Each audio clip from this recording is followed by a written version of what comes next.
Hello दोस्तों, नमस्कार। मैं हूँ धीरज कुमार में drink water classes. Welcome to Dheeraj classes.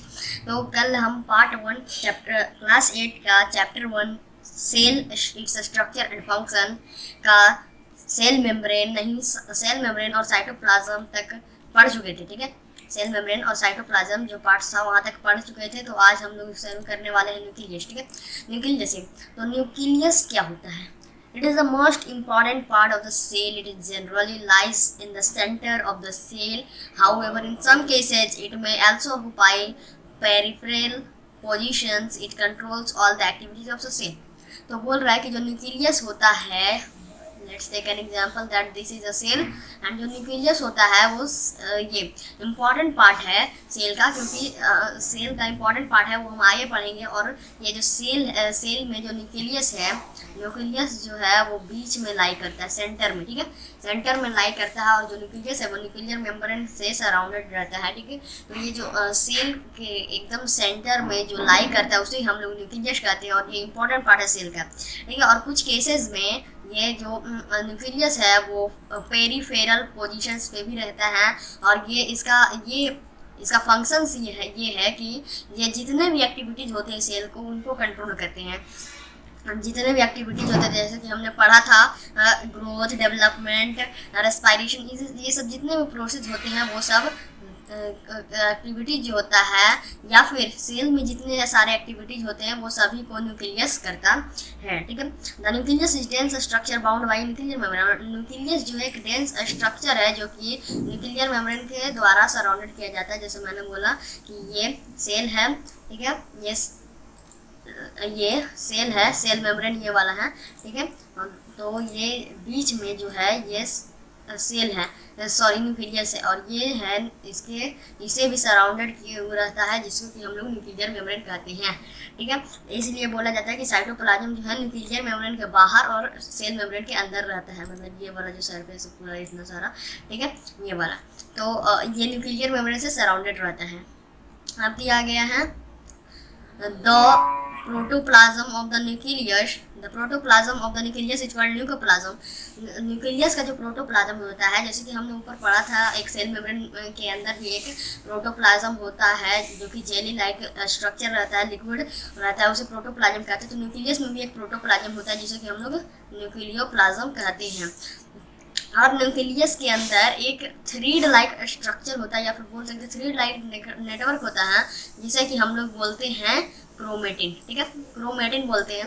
और ये जब बड़ा होता है, धीरे धीरे बढ़ते जाता है, तो ये थ्रीड लाइक स्ट्रक्चर्स जो हैं वो बढ़ते जाते हैं, और उन्हें क्रोमोजोम्स कहते हैं। These chromosomes are structures responsible for the character genes inherited by one generation from the earlier generation। तो ये जो क्रोमोजोम्स हैं वो उसका स्ट्रक्चर जो होता है वो इस प्रकार का होता है कि वो जेनेस को रखता है। जेनेस मीन्स कि एक जनरेशन से दूसरे जनरेशन में जो होता है जेनेस, इसके रिस्पॉन्सिबल कैरेक्टर जो मिलता है पापा और बेटा में जो कैरेक्टर्स मिलता है, उस कैरेक्टर्स को क्रोमोजोम्स ही देता है। ठीक है, क्रोमोजोम्स ही देता है।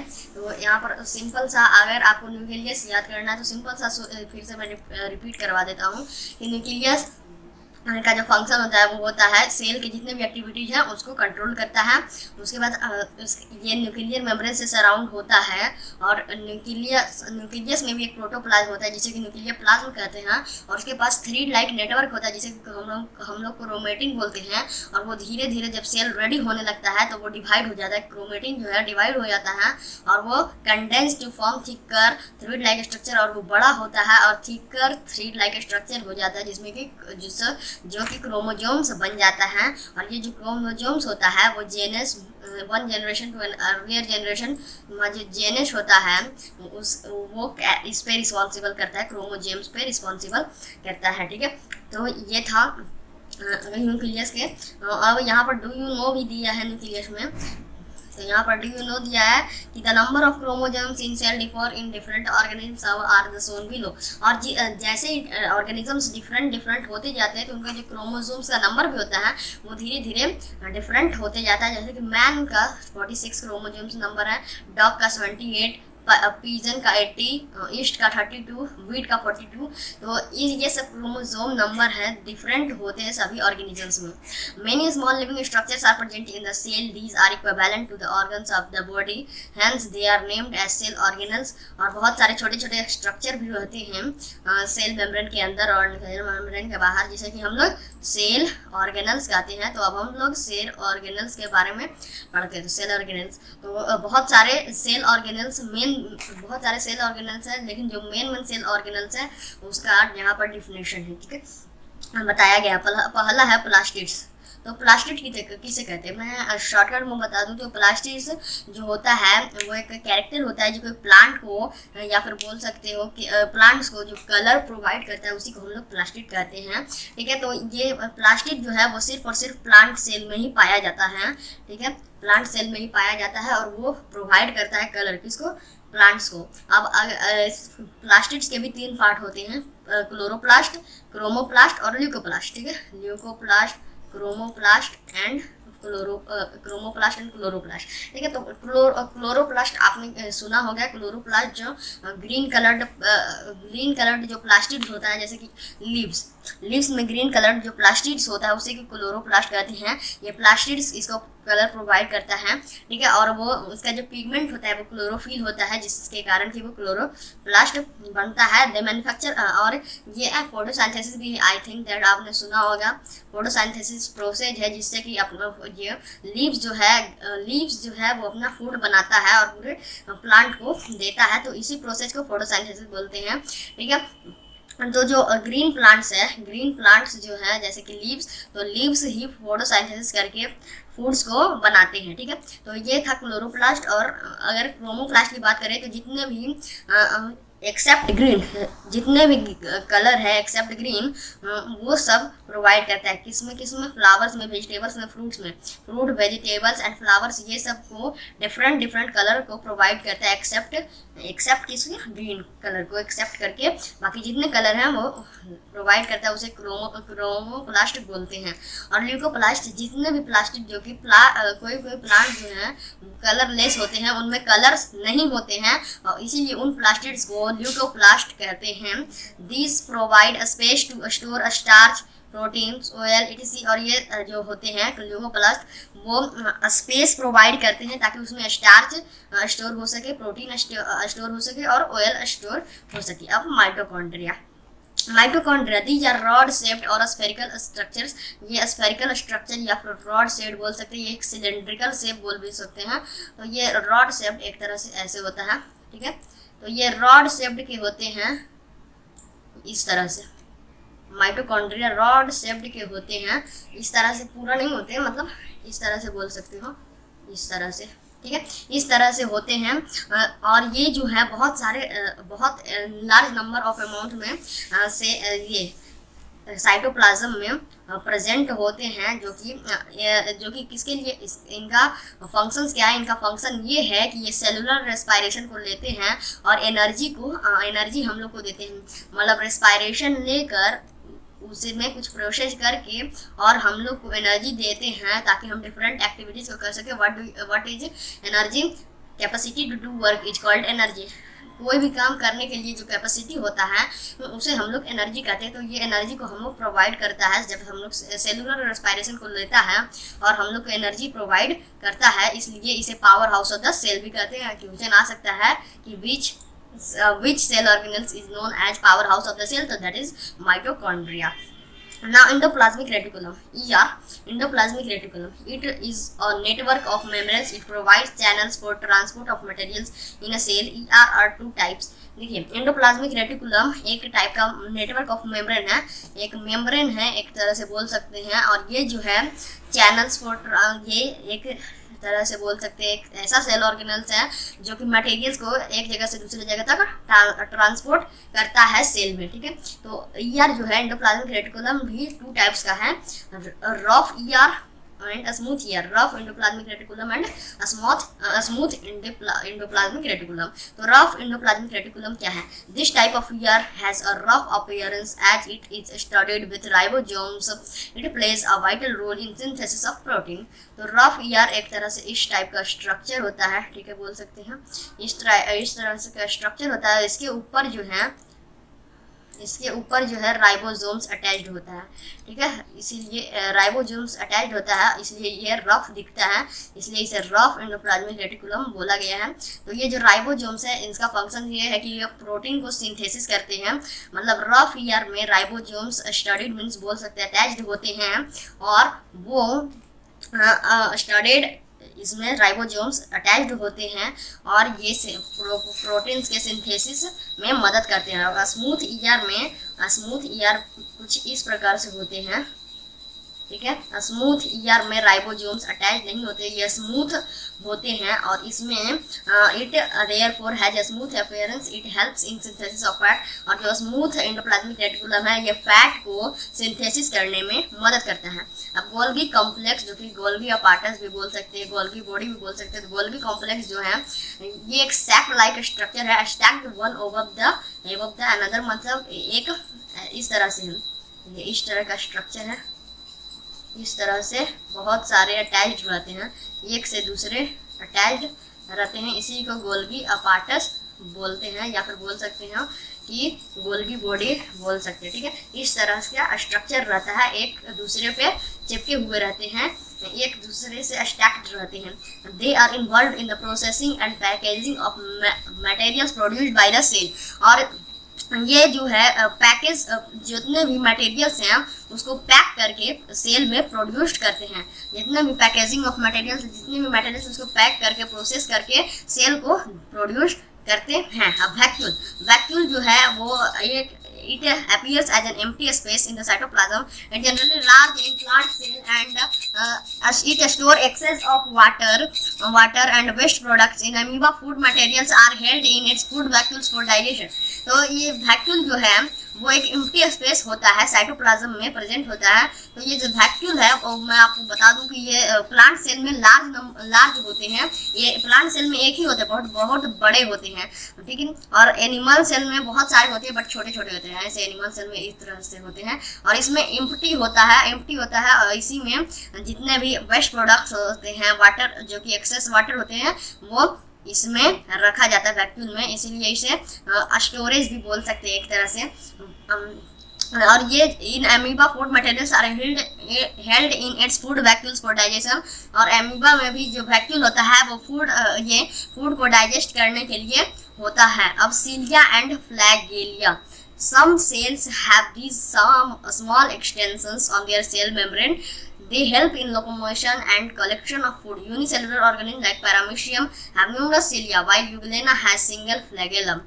ठीक है, तो यहाँ पर बोल रहा है कि जो सीलिया एंड फ्लैगेलिया बहुत सारे स्मॉल एक्सटेंशन होते हैं सेल मेम्ब्रेन पे, तो ये जो है locomotion and collection of food को कलेक्ट करने में और लोकोमोशन में हेल्प करते हैं। और यूनिसेलुलर ऑर्गेनिज्म जैसे कि पैरामीशियम, यहाँ पर देख सकते हैं ये है पैरामीशियम और ये है यूग्लेना। तो पैरामीशियम में बहुत सारे सीलिया होते हैं, जैसे इस तरह से देख सकते हैं। इसके ऊपर इस जैसे मान लीजिए ये पैरामीशियम का स्ट्रक्चर है, तो इसके ऊपर इस तरह से हेयर लाइक स्ट्रक्चर्स होता है इस तरह से, ठीक है। ये सब जो स्ट्रक्चर्स है उसको सीलिया बोलते हैं, बहुत सारे स्ट्रक्चर्स होते हैं, ठीक है। तो इस तरह को सीलिया बोलते हैं। और उसके बाद जो पैरामीशियम है, यूग्लेना है, उसमें एक फ्लैगेलम होता है, ये जो देख पा रहे हैं आप, ये ठीक है, ये जो है ये फ्लैगेलम है, इसको फ्लैगेलम बोलते हैं। यूग्लेना में एक ही फ्लैगेलम पाया जाता है, लेकिन सीलिया में पैरामीशियम में बहुत सारे सीलिया पाए जाते हैं। अब level of organisation in an organism, जैसे कि मैं पार्ट 1 में बताया था जब इस चैप्टर को पढ़ा रहा था कि जो बेसिक सेल जो होता है वो बेसिक स्ट्रक्चर होता है।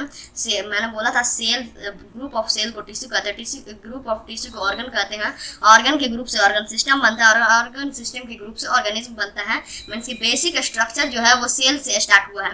तो सेल, बहुत सारे सेल जुड़कर टिश्यू बन गए, बहुत सारे टिश्यू जुड़कर ऑर्गन बन गए, बहुत सारे ऑर्गन जुड़कर ऑर्गन ऑर्गन सिस्टम बन गए और बहुत सारे ऑर्गन सिस्टम बन के जुड़ के ऑर्गेनिज्म बन गए। मैंने बताया था लेवल ऑफ ऑर्गेनाइजेशन, यहाँ पर बोला unicellular organism like amoeba, single cell performs all the necessary functions, it captures and digest food, respires, excretes, grows and reproduce. Unicellular organism जैसे कि अमीबा, उसके पास सिंगल सेल होता है और सिंगल सेल ही बहुत सारे फंक्शन को परफॉर्म करता है, जैसे कि फूड को कैप्चर करता है और फूड ही को डाइजेस्ट करता है और रेस्पायर भी करता है, एक्सक्रेट भी करता है, ग्रोज करता है, रिप्रोड्यूस करता है, सब जो है वो अमीबा का सिंगल सेल ही करता है। Multicellular organism have cell that are specialized to perform a specific function. A group of cell performing a specialized functions form a tissue, for example nervous tissue.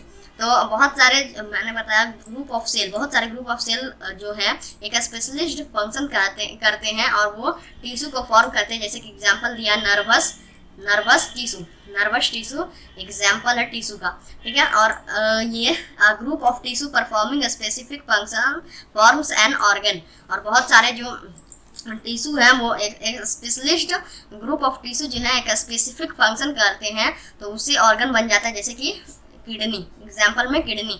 और बहुत सारे organ जो है एक साथ वर्क करते हैं और ऑर्गन सिस्टम बन जाता है, जैसे कि डाइजेस्टिव सिस्टम में बहुत सारे ऑर्गन एक साथ काम करते हैं और पूरे ऑर्गन सिस्टम को ग्रुप से एक ऑर्गेनिजम्स बनता है।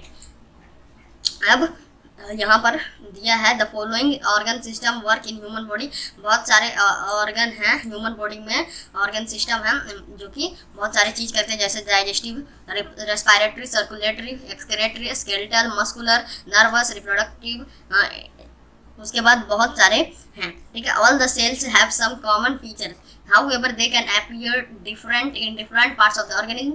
सभी सेल जो है कॉमन फीचर्स को करते हैं, लेकिन वो डिफरेंट ऑर्गेनिज्म में डिफरेंट पार्ट्स में रहते हैं और डिफरेंट टाइप के दिखते हैं, अपीयर होते हैं। फॉर एग्जांपल जैसे कि ब्लड और लीवर सेल जो है एनिमल्स में होते हैं, जो कि एनिमल्स में होते हैं। The root and the leave cell जो कि प्लांट में होते हैं, इनका डिफरेंट अपीयरेंस होता है। प्लांट और एनिमल सेल जो है वो कुछ मेजर डिफरेंसेस हैं इनके बीच में, तो यही चीज़ इसमें कंपेयर किया गया है। तो comparison between plant and animal cell. All living cells have certain common features. Detailed studies reveal some major differences between plant and animal cell। तो जितने भी लिविंग सेल्स हैं उसके पास कॉमन फीचर्स हैं और उनके लिए डिटेल्ड स्टडीज़ करना पड़ेगा, और प्लांट और एनिमल सेल के बिटवीन वो बहुत डिफरेंसेज हैं। तो प्लांट सेल जो है उनके पास plant cell generally have a definite shape due to rigid cell wall around them. तो प्लांट सेल जो होता है, इनके प्लांट सेल के ऊपर साइड देख लीजिए, ये वाला जो पार्ट है, ये वाला पार्ट जो है वो सेल वॉल है, जो कि मैंने बताया था सेल वॉल की वो प्लांट सेल जो कि प्लांट सेल में होते हैं, और वो डिफिनिट शेप देते हैं, साइज देते हैं और रिजिडिटी भी देते हैं और अगेंस्ट प्रोटेक्शन भी देते हैं बहुत सारे सेल्स के अगेंस्ट में। तो ये जो सेल वॉल है ये प्लांट सेल में सिर्फ होते हैं, एनिमल सेल में नहीं होते हैं। और animal cells have a cell membrane as their outer cover, this provide flexibility to the animal cell. और एनिमल सेल के आउटर साइड में एक सेल मेम्ब्रेन होता है जो कि एनिमल सेल को फ्लेक्सिबिलिटी देता है। यहाँ पर बोल रहा है, यहाँ पर मैं अच्छी तरीके से बता देता हूँ कि प्लांट के पास सेल वॉल होता है, एनिमल के सेल के पास सेल वॉल नहीं होता है। प्लांट सेल के पास सेल मेम्ब्रेन होता है, एनिमल सेल के पास भी सेल मेम्ब्रेन होता है। जितने भी सेल ऑर्गेनल्स हैं दोनों में होते हैं, लेकिन वैक्यूल जो है प्लांट सेल में एक ही होते हैं लेकिन बहुत लार्ज होते हैं, और एनिमल सेल में छोटे छोटे होते हैं बट बहुत सारे होते हैं। और ये प्लांट सेल में क्लोरोप्लास्ट होता है, प्लांट सेल में जो कि ग्रीन कलर देता है और प्लास्टिड्स होते हैं, लेकिन एनिमल सेल में प्लास्टिड्स नहीं होते हैं। तो ये मेन डिफरेंस था plant cell and animal cell के बीच में। The main points of difference between a plant cell and an animal cell have been summarised in the table given below. और जो बहुत सारे मेन पॉइंट्स जो हैं प्लांट सेल और एनिमल सेल के बीच में वो नीचे टेबल में दिया गया है, जैसे कि कंपोनेंट्स एंड कैरेक्टर्स। तो जो शेप है प्लांट सेल में जो शेप है वो फिक्स्ड है, बट एनिमल सेल में फिक्स्ड नहीं है, इरेगुलर है। वो फिक्स्ड किसके कारण है? सेल वॉल के कारण है। और सेल वॉल एनिमल सेल में नहीं होते। सेल वॉल प्लांट सेल में प्रेजेंट है, एनिमल सेल में एब्सेंट है। प्लास्टिड जो है प्लांट सेल में है और एनिमल सेल में नहीं है। वैक्यूल जो है प्लांट सेल में है, एक है बट लार्ज है। और वैक्यूल्स या तो एब्सेंट है या तो प्रेजेंट है, बट बहुत सारे स्मॉल वैक्यूल्स हैं। Note cell organelles than other than the ones shown in diagrams on the previous page are also present in the cells, however they were discussed in higher classes. और बहुत सारे जो diagrams हैं cell organelles को, बहुत सारे और diagrams दिए गए हैं जो कि प्रीवियस पेज में है, जैसे कि ये सब जो डायग्राम दिए गए हैं ये सब बहुत सारे चीज़ हैं जो कि हम आगे के हायर क्लासेज में पढ़ेंगे। तो कैसा लगा वीडियो दोस्तों? लाइक कीजिएगा, सब्सक्राइब कीजिएगा। जब तक के लिए जय हिंद, जय भारत।